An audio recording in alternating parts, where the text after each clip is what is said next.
Leader దినపత్రికకు RTO Srilekha జారీ చేసిన warrant నోటీసును రద్దు చేయాలని జర్నలిస్టు ప్రజా సంఘాల నేతలు ముక్త కంఠంతో డిమాండ్ చేశారు.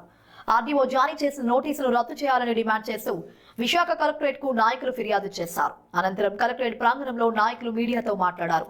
ఈ సందర్భంగా జర్నలిస్టుల సంఘాల నాయకులు మాట్లాడుతూ ప్రజాస్వామ్యంలో వాక్ స్వేచ్ఛను కాలరాసే విధంగా ఆర్టీఓ వ్యవహరించారని మండిపడ్డారు. పత్రికా స్వేచ్ఛపై ఆర్టీఓ దాడి చేశారని తీవ్ర ఆగ్రహం వ్యక్తం చేశారు. ఆర్టీఓ శ్రీలేఖ లీడర్ దినపత్రిక సంపాదకుడికై జారీ చేసిన వారెంట్ నోటీసును విరమించుకోవాలని డిమాండ్ చేశారు. నోటీసులు జారీ చేసిన అధికారిపై కలెక్టర్ చర్యలు తీసుకోవాలని కోరారు. లేని పక్షంలో రానున్న రోజుల్లో ఆందోళన కార్యక్రమాలు తీవ్రతరం చేస్తామని జిల్లా అధికార యంత్రాంగాన్ని హెచ్చరించారు. ఈ కార్యక్రమంలో పలు జర్నలిస్టు సంఘాల నాయకులు, ప్రజా సంఘాల నేతలు పాల్గొన్నారు. లీడర్ దినపత్రికలో వచ్చినటువంటి 2 కథనాల మీద విశాఖపట్నం ఆర్డీఓ గారు శ్రీలేఖ గారు ఆ పత్రికకు వారెంట్ నోటీస్ ఇవ్వడం జరిగింది. ఈ నోటీసు పూర్తిగా పత్రికా స్వేచ్ఛ మీద దాడిగా అన్ని జర్నలిస్టు సంఘాలు అభిప్రాయపడుతున్నాయి. ఆ నోటీసును ఇమీడియట్గా వెనక్కి తీసుకోవాలని, అదేవిధంగా రాసినటువంటి కథనాలు ఏవైతే ఉన్నాయో వాటి మీద కూడా ప్రత్యేకంగా సమగ్ర దర్యాప్తు జరగాలని చెప్పేసి గత 10 రోజులుగా జర్నలిస్టు సంఘాలు, ప్రజా సంఘాలు ఆందోళన చేస్తున్నటువంటి విషయం మనకు తెలిసిందే. దాంట్లో భాగంగానే జర్నలిస్టు సంఘాలన్నీ ఒక వేదిక మీదకి వచ్చి రౌండ్ టేబుల్ సమావేశం ఏర్పాటు చేసుకొని మరొకసారి కలెక్టర్ గారి దృష్టికి తీసుకెళ్లాలని చెప్పేసి మనం అనుకున్నాం. దాంట్లో భాగంగానే రిప్రజెంటేషన్ కూడా ఇవ్వడం జరిగింది.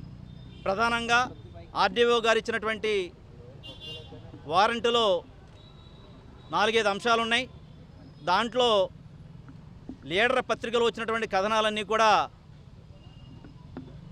పబ్లిక్ శాంతికి విఘాతం కలిగించే విధంగా ఉన్నాయని, ప్రభుత్వానికి వ్యతిరేకంగా ఉన్నాయని, ఫోటోలు ఎందుకు వాడారని పేర్కొన్నారు.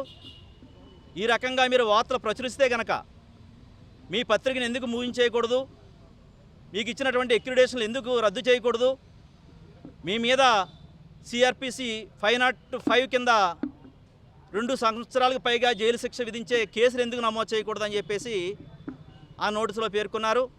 ఇవన్నీ కూడా చట్ట వ్యతిరేకం, రాజ్యాంగ వ్యతిరేకం అని చెప్పి మేము చాలా గట్టిగా చెప్పదలుచుకున్నాం కూడా. నిజానికి సిఆర్పిసి సెక్షను 505 అనే చట్టం 2023లో రద్దు చేయబడింది. దాని స్థానంలో బిఎన్ఎస్ఎస్ అనే చట్టం అమల్లోకి వచ్చింది.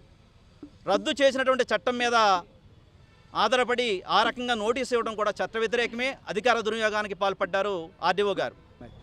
అది అనైతిక దాడులు అవ్వచ్చు, నైతిక దాడులు అనడానికి లేదు. ఎందుకంటే దాడులు అనేవే అనైతికం. సో ఏంటంటే ఇలాంటి దాడుల నుంచి మనం పరిరక్షించుకోవాలంటే ఖచ్చితంగా ఐక్యత కావాలి. ఈరోజు మీడియా మీద ఒక అధికారి దాడి చేశారనగానే ఈరోజు అన్ని జర్నలిస్ట్ యూనియన్లు కలిసి వచ్చాయి. ఈ ఐక్యత ఉంటేనే మన హక్కులను మనం సాధించుకోగలం, మన ఉద్యోగాన్ని భద్రతతో మనం చేసుకోగలం. ఇదే ఐక్యతతో మనం పోరాడితేనే మనం మనుగడ అనేది కొనసాగించుకోవచ్చు. సో ఈరోజు జరిగిన ఇన్సిడెంట్ ఏంటంటే ఒక పత్రికపై అంటే చెల్లని చట్టంను ఉపయోగించి ఓ అధికారి తన అధికార దుర్వినియోగంతో బెదిరింపు చర్యలకు పాల్పడ్డారు. ఇదే విషయాన్ని మేము గత రౌండ్ టేబుల్ సమావేశంలో చర్చించాము. అలాగే కలెక్టర్ గారికి పలుసార్లు మెమరాండంలు అందించాము. ఆయన కూడా స్పందించారు. అయితే చర్యలు మాత్రం ఇంకా పూర్తి స్థాయిలో జరగలేదు కాబట్టి మరోమారు ఉద్యమించక తప్పలేదు.